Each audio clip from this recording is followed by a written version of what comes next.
मराठवाड्यातल्या एका डोंगर उतारावर वसलेलं एक छोटंसं गाव, नागवाडी. गाव तसं साधं, शेतकरी लोकांचं. या गावाची एक गोष्ट मात्र वेगळी होती. गावाच्या बाहेरच्या टोकाला एक प्रचंड मोठं निंबाचं झाड होतं. ते झाड असं काही भयंकर दिसायचं की चंद्रप्रकाशात त्याच्या वाकड्या तिकड्या फांद्या एखाद्या पिशाच्याच्या हातासारख्या आकाशाकडे पसरल्यासारख्या भासत. दिवसा तरी शेतकरी कधी कधी त्याच्या सावलीत विसावायला बसायचे, पण रात्री मात्र तिथं कोणीही जात नसे. गावातलं लहानात लहान मूल सुद्धा म्हणायचं, त्या लिंबावर खवीस राहतो. गावकऱ्यांमध्ये एक दंतकथा पिढ्यानपिढ्या सांगितली जायची.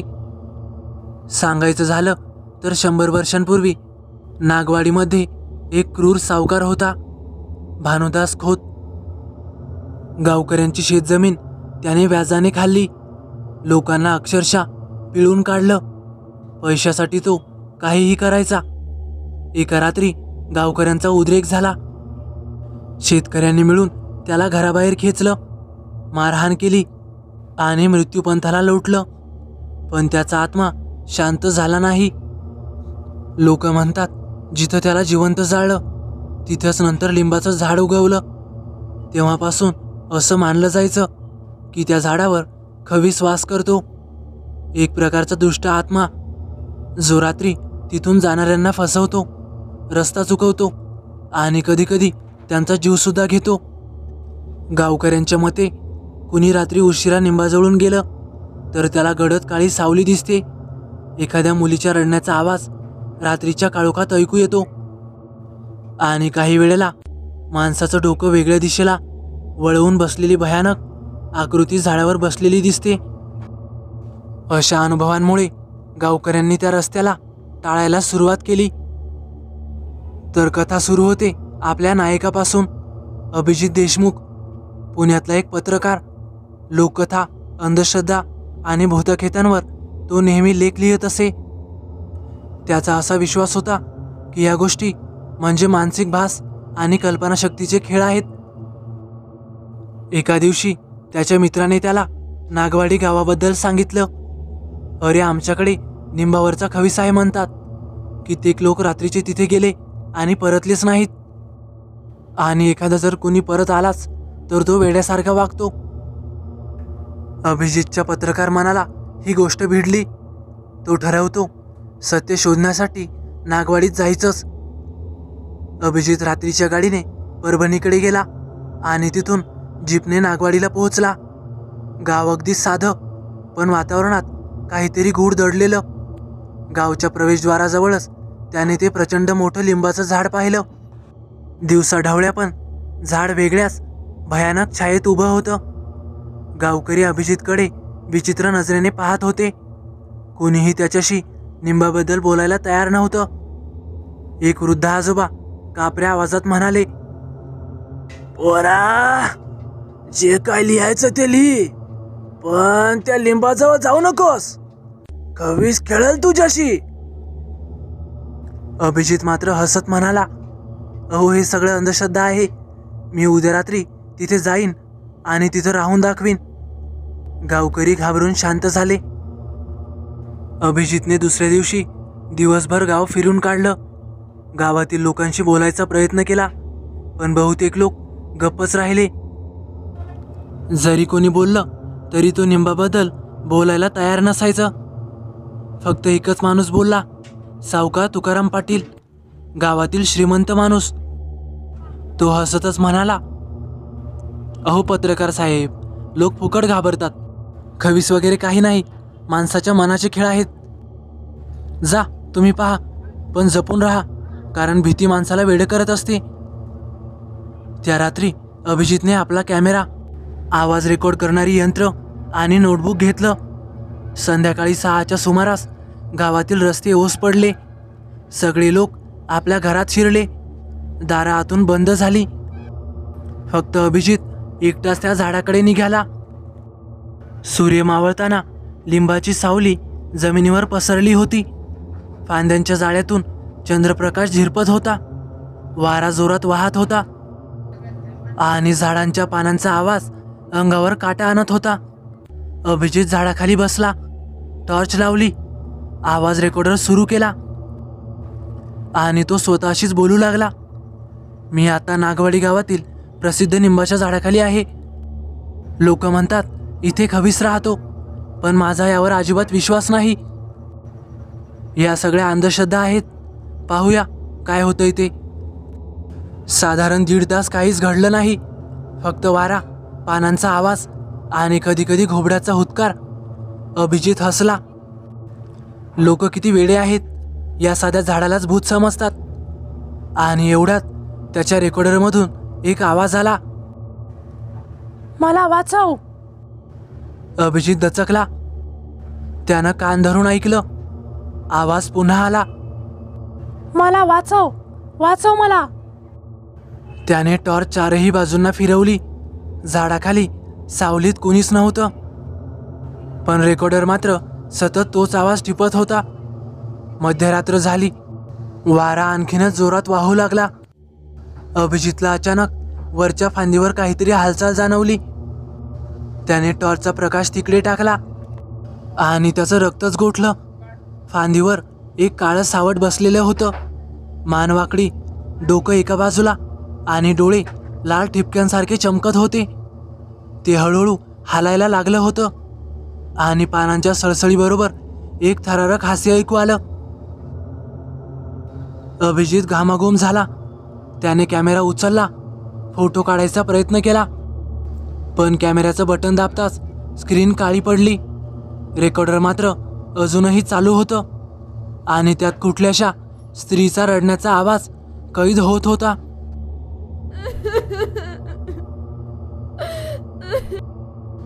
अभिजित उठून गावाकडे जायला लागला, पण काहीतरी विचित्र घडलं.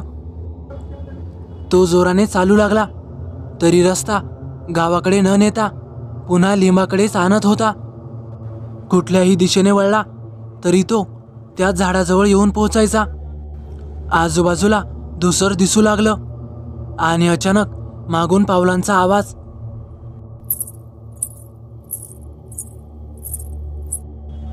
तो वळला, पण तिथं कुणीही नव्हतं. मलाच भास होतोय असं समजून तो पुन्हा चालायला लागला. आवाज वाढत गेला आणि हळूहळू आवाज त्याच्या जवळ येऊ लागला.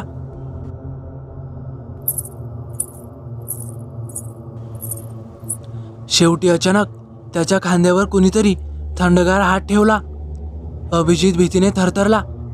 झटक्यात तो मागे वळून पाहतो तर झाडाखाली एक 12-13 वर्षाची मुलगी उभी असलेली त्याला दिसली. रक्ताळलेली पोशाख, डोळे पोकळ आणि तोंडातून हळूहळू रक्त गळत होतं. ती कुजबुजली. मला वाचव, तो येतोय. अभिजित त्या रक्ताळलेल्या मुलीकडे एकटक बघत उभा होता. त्याच्या तोंडातून शब्दही फुटेना. मुलगी पुन्हा कुजबुजली. तो येतोय, लवकर निघ इथून. इतक्यात झाडाच्या फांद्यांमधून अचानक एक भलं मोठं काळं सावट त्याच्या दिशेने खाली झेपावलं. त्याचे लालटेन सारखे डोळे, लांबट हात आणि भला मोठा देह चक्क त्याच्या अंगावर येऊन पडला. पत्रकार, आता कुठे पळणार? तोच खवीस होता. अभिजितने किंचाळून टॉर्च झाडली. प्रकाशाच्या झटक्यात ते सावट काही क्षण धुसर झालं, पण लगेच वाऱ्याच्या झोतासोबत पुन्हा दुप्पट वेगाने त्याच्यावर चाल करून आलं. एका मुलीचा कर्णकर्कश आवाज झाला. तो मला सोडत नाही, मला या झाडाशी बांधून ठेवलंय. अभिजित भीतीने थरथरत पळू लागला, पण जसं आधी झालं तसं पुन्हा कुठल्याही दिशेने धावला तरी तो परत त्या झाडाजवळ येऊन थांबायचा. त्याचवेळी झाडाखाली अंधारातून अजून काही सावल्या उभ्या राहिल्या. गावातील माणसांसारखे दिसणारे आकृतिरूप भूतकाळातून बाहेर येऊ लागले. त्यांचे चेहरे विद्रूप, डोळे खोलखोल गेलेले, शरीरावर जखमा. ते सगळे एकसाथ म्हणू लागले, त्याने आमचा जीव घेतला, आम्ही त्याचे ऋणी आहोत. अभिजितचा श्वास अडकला. त्याला जाणवलं हे लोक म्हणजे भानुदास खोताने पैशासाठी छळून मारलेले गावकरी असावेत आणि त्यांचा आत्मा अजूनही खविसाच्या कैदेत झाडाशी बांधलेला आहे. कसाबसा धडपडत किंचाळत अभिजित गावात परतला. दारं बंद होती, पण लोकांच्या खिडक्या उघड्या होत्या. त्यातून त्यांनी पाहिलं, अभिजित धावत पळत वेड्यासारखा श्वास घेतोय. सगळे गावकरी घाबरून बाहेर आले. अभिजित धडपडत म्हणाला, मी पाहिलं, तो तो तो आहे, खवीस खरंच आहे. तो लोकांना कैद करून ठेवतो त्या झाडाच्या बुंद्याशी. एक मुलगी, तिला वाचवायला हवं. गावकऱ्यांनी नजर चुकवली. कोणीही थेट उत्तर दिलं नाही. शेवटी ते वृद्ध आजोबा, जे पहिल्या दिवशी सावध करत होते, ते पुढे आले आणि हळू आवाजात म्हणाले, ती मुलगी म्हणजे रेखा, सावकाराची मुलगी होती. आजोबांची गोष्ट ऐकून सगळ्यांच्याच अंगावर शहारे आले. अभिजित थक्क झाला. सावकार म्हणजे भानुदास खोत, तो ज्याला गावकऱ्यांनी जिवंत जाळलं असं म्हणतात. पण त्याची मुलगी. वृद्ध आजोबांनी दीर्घ श्वास घेतला आणि हळूहळू सत्य सांगायला सुरुवात केली. त्यांनी सांगितलं, भानुदास खोत हा फक्त सावकार नव्हता, तर गावासाठी एक भस्मासूर होता. लोकांकडून शेती, जमीन, दागिने लुटून घेणं, व्याजाच्या नावाखाली लोकांना आत्महत्या करायला भाग पाडणं, हे सगळं त्याचं दैनंदिन काम होतं. पण त्याच्या आयुष्यातली एकच कमकुवत जागा होती, त्याची मुलगी रेखा. रेखा 12-13 वर्षाची निरागस गोड मुलगी होती. आई खूप आधीच मेल्यामुळे ती वडिलांवरच अवलंबून होती. पण गावकरी तिच्याकडेही दृष्ट सावकाराची मुलगी म्हणून तिरस्काराने बघायचे. गावकऱ्यांनी एकदा अखेर भानुदासचा अंत करायचं ठरवलं. अमावस्येच्या रात्री त्याला घरातून ओढून काढलं, गावाच्या टोकाला नेलं आणि त्या जागीच जिवंत जाळलं. गावकऱ्यांच्या आक्रोशाने संपूर्ण वातावरण थरारून गेलं होतं. पण त्या आगीत फक्त भानुदासच नव्हे, तर रेखाही अडकली. गावकऱ्यांना कळायच्या आतच ती झाडाच्या सावलीत जाऊन पडली आणि धुरात, आगीत श्वास गुदमरून तिचाही अंत झाला. आणि त्याच जागी नंतर उगवलं ते निंबाचं झाड. म्हणजे केवळ झाड नव्हतं, ते होतं भानुदासच्या दृष्ट आत्म्याचं आणि रेखाच्या अडकलेल्या निरागस आत्म्याचा कैदखाना. भानुदासच्या दृष्ट आत्म्याने मृत्यूनंतर खविसाचं रूप घेतलं, भयंकर, अतृप्त, निर्दयी. त्याच्या दृष्टशक्तींनी झाडाला आपलं आसन केलं. पण त्याच्या मुलीचा आत्मा मात्र वेगळा होता. ती निर्दोष होती, पण वडिलांच्या पापाशी बांधली गेली. त्यामुळे तीही झाडाशी कैद झाली. रात्रीचं तिथं गेलं की लोकांना तिचं रडणं ऐकू येतं, पण तिचा आत्मा सुटू शकत नाही. गावकरी कबूल करतात, आम्ही सावकाराचा बदला घेतला, पण निरपराध मुलगी मारली गेली. म्हणूनच तिचा आत्मा आजही झाडात अडकून आहे आणि खवीस तिचा उपयोग करून लोकांना खेचतो. संपूर्ण कथा ऐकून अभिजित मात्र हादरून गेला. त्याच्या डोळ्यात मात्र एकच विचार घोळू लागला, रेखा निरपराध आहे, तिचा आत्मा मुक्त केला पाहिजे, नाहीतर खवीस अजून लोकांना आत खेचेल. तो गावकऱ्यांना म्हणाला, मला तिचा आत्मा सोडवायचा आहे, तुम्ही मला मदत केलीच पाहिजे. गावकरी मात्र घाबरून मागे हटले. कोणीही खविसाच्या नावानं स्वतःला संकटात टाकायला तयार नव्हतं. फक्त एक माणूस पुढे आला, तो म्हणजे रामभाऊ, गावातला वृद्ध, वेदशास्त्र जाणणारा. तो म्हणाला, बाळा, हे काम सोपं नाही. खवीस म्हणजे दृष्ट आत्मा, त्याला झाडाशी बांधलेलं ठेवणं हेच गावासाठी बरं आहे. जर त्याला राग आला तर मात्र गाव उद्ध्वस्त होईल. पण जर खरंच तुझा निर्धार असेल तर तुला एका ठिकाणी विधी करावा लागेल. विधी अपूर्ण राहिला तर खवीस तुझा जीव घेईल. रामभाऊने अभिजितला सांगितलं, पण त्यासाठी लागेल त्या झाडाखाली रात्रभर टिकून राहणं, गौरीच्या आत्म्याशी संवाद साधणं आणि शेवटी स्वतःचं रक्त अर्पण करणं.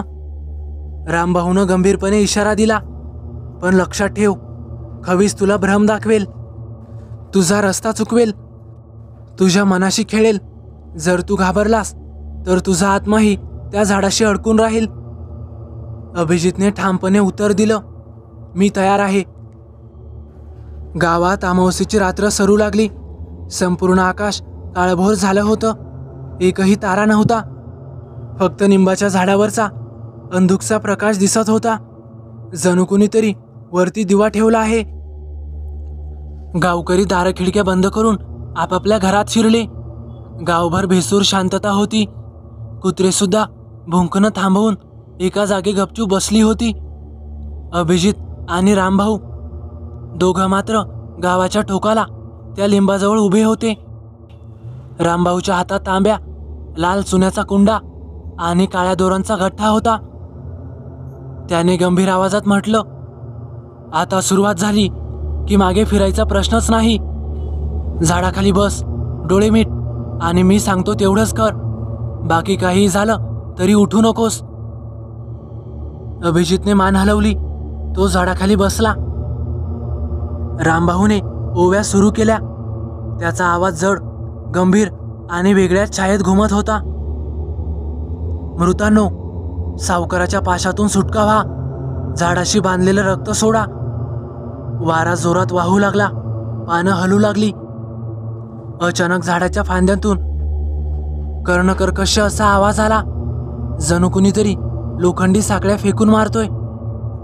अभिजितच्या पायाशी एक थंडगार स्पर्श जाणवला. त्याने डोळे उघडले तर रेखा तिथे उभी होती. तिचे डोळे पोकळ, चेहरा रक्ताळलेला. ती मोठमोठ्याने रडत होती. मला सोडव बाबा, मला थांबवतोय, मला मुक्त कर. अचानक आकाशात काळे ढग जमा झाले. झाडाच्या सगळ्या फांद्या हलायला लागल्या. एक प्रचंड मोठी किंकाळी निघाली. माझ्या मुलीला कुणीही नेऊ शकत नाही, तो खविसाचा आवाज होता. त्याचवेळी एक काळा धूर झाडातून बाहेर आला आणि अभिजित भोवती फिरू लागला. धुराचा आकार हळूहळू माणसाच्या चेहऱ्यात बदलला. भानुदास खोताचा विद्रूप चेहरा, लाल डोळे, तोंडातून निघणारा काळा धूर आणि लांब सडक दात. तो गुरगुरला, पत्रकार, तुला वाटतं तू मला हरवशील? तू पण इथंच अडकशील, अजून कित्येकांसारखा. अभिजित घामाघूम झाला, पण तो उठला नाही. रामभाऊ मात्र ओव्यांचा जोर वाढवत होता. खबिसाने अचानक वातावरण बदलून टाकलं. अभिजितला असं जाणवू लागलं की तो पुण्यातल्या स्वतःच्या घरात बसलाय. आई जेवायला बोलवते. तो उठायला लागला, पण तेवढ्यात रामभाऊचा आवाज कानावर आला, अभिजित, भ्रम आहे, उठू नकोस. अभिजित पुन्हा डोळे मिटून बसला. तो मनोमन देवाचा धावा करीत होता, पण खबीस थांबणार नव्हता. त्याने वेगवेगळ्या सावल्या निर्माण केल्या. गावकरी मार खाऊन रक्तबंबाळ झालेले, मुलं ओरडत पळतायत आणि सगळ्यात भयानक अभिजितचं स्वतःच मृत शरीर झाडावर टांगलेलं. अभिजितची छाती जोरजोरात धडधडू लागली, पण त्याने स्वतःला सावरलं. रामभाऊने हळू आवाजात सांगितलं, आता रक्त हवंय, निंबाच्या मुळाशी थेंब टाक. अभिजितने स्वतःच्या हातावर चाकू फिरवला. रक्ताचे काही थेंब निंबाच्या मुळाशी पडले. जसंच रक्त मातीला लागलं तसंच झाड हादरलं. रेखाच्या चेहऱ्यावर हलकी उजळ झलक दिसली, पण खवीस संतापाने किंचाळला, नाही. तो धूर थेट अभिजितवर झेपावला. अभिजितचा गळा आवळू लागला. अभिजित श्वास घेण्यासाठी इकडे तिकडे धडपडू लागला. रामभाऊ जोरात ओरडले, माघारी जा रे दुष्टा, रक्त तुला जाळून टाकेल. पण खवीस हसला, हे रक्त मला नाही, त्यालाच घेऊन बसेल, तो माझाच आहे आता. अभिजितच्या डोळ्यांसमोर अंधार पसरू लागला, पण तेवढ्यात त्याला रेखाचा पोकळ रडवेला आवाज ऐकू आला, दादा, थांबू नकोस, अजून एक थेंब, मी मोकळी होईल, मला मुक्ती भेटेल. अभिजितने उरलेली सारी शक्ती एकवटली. त्याने हातावर आणखी एक खोल जखम करून शेवटचा रक्ताचा थेंब मुळाशी टाकला. जशी रक्ताची धार मुळाशी शिरली तसा संपूर्ण निम हादरून गेला. झाडाच्या सगळ्या फांद्या एकदम तुटायला लागल्या. भयानक वाऱ्याचा झोत आला. रेखाचा आत्मा अचानक तेजस्वी प्रकाशाने झळकला. तिच्या चेहऱ्यावरून रक्ताचे डाग नाहीसे झाले. ती शांतपणे आकाशाकडे बघत हसली. धन्यवाद, तू मला मुक्त केलंस. पण त्याच वेळी खवीस प्रचंड जोरात किंचाळला आणि झाडावर चढू लागला. नाही, ती ती ती माझी आहे. माझं रक्त, माझं पाप, माझा आत्मा. कुणी तिला नेऊ शकत नाही. त्याचा चेहरा विद्रूप होऊन फांद्यांमधून आकाशाकडे झेपावला. रेखाचा प्रकाश आणि खविसाचा धूर एकमेकांना भिडले. क्षणभर सगळं आकाश पेटल्यासारखं झालं. आवाज, किंचाळ्या, वाऱ्यांचा झंझावात, सगळं काही थांबलं. आता सर्वत्र स्मशान शांतता पसरली होती. गावकऱ्यांनी दुसऱ्या दिवशी पाहिलं. निंबाचं ते प्रचंड मोठं झाड जमिनीतून उपटलं गेलं होतं. त्याच्या जागी फक्त जळालेली काळी मुळं शिल्लक राहिली होती. अभिजित तिथं बेशुद्ध पडलेला होता. रामभाऊही रक्तबंबाळ अवस्थेत श्वास घेत होता. गावकरी धावत आले. अभिजित डोळे उघडून पुटपुटला. रेखा मुक्त झाली, पण खवीस, तो संपला की नाही हे मला माहीत नाही. रामभाऊ थरथरत म्हणाले, दुष्ट आत्मा पूर्ण संपत नाही, तो फक्त बंधनात जातो. झाड जळालंय, पण त्याचा कोप दुसऱ्या कुठल्या सावलीत शिरू शकतो. अभिजितच्या अंगावर काटा आला. गावकरी सगळे शांत झाले. काही दिवसांनी अभिजित परत पुण्यात गेला. त्याने संपूर्ण अनुभवावर एक लेख लिहिला. निंबावरचा खवीस, अंधश्रद्धा की वास्तव. पण त्या लेखाच्या शेवटी तो एक वाक्य लिहून ठेवतो. काही सावल्या आपण फक्त दुरून ऐकाव्यात, जवळ गेलं की त्या आपल्यातच शिरतात. लेख प्रसिद्ध झाला. लोकांनी वाचला, चर्चाही केली. पण एका रात्री पुण्यातल्या त्याच्या खोलीत अभिजित झोपलेला असताना खिडकीतून हलका वारा आला आणि एक भेसूर आवाज ऐकू आला. हा हा हा हा, पत्रकार, पुन्हा भेटूयात. तो खडखडून जागा झाला. आता खवीस नेमकं त्याच्यासोबत काय करतो? खविसाचा अंत होतो का, की अभिजितला त्याचा जीव गमवावा लागतो? हे सर्व आपण पुढील भागात बघूया. जर तुम्हाला ही कथा आवडली असेल तर नक्कीच लाईक करा, कमेंट करायला विसरू नका.